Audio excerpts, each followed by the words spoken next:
बाद उन्होंने आ पर हमारे मेटिली को पढ़े हमारे मेटिली को ले पूरा ये बात मेटिली को ले बादार को ना तस्मीर बादार को ले तरवसर. Meet Tasneem. She is a Rohingya refugee and she is a victim of rape, and she's only 13 years old. We want to raise awareness on what is happening here. We're going to ask you a very sensitive question. We want to know what happened to you and what they exactly did to you. And I know this must not be very comfortable, so we need to help us and tell us your story so we can share it with the world, so we can all help you. About 12 to 15 of them broke into the home.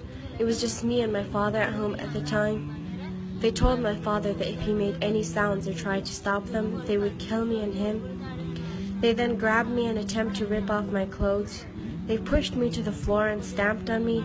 When I tried to get up and escape, they threw me back down again. There were men on either side of me. They spread my legs open and tied them apart.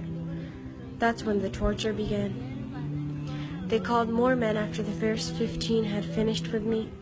My father couldn't hold back and started begging them, so they beat him with sticks and dragged him out and continued raping me.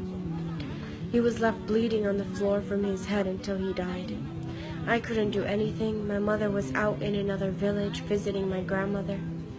She heard about the events and couldn't return until a few days later, fearing for her own life. She assumed we were already dead. When she came back, we decided to make plans to escape. We ended up coming here by a boat. We realized after a few months that I had become pregnant. We had no choice but to have the baby. My mother is very ill now. I have to look after her and the baby. I'm only 13 years old.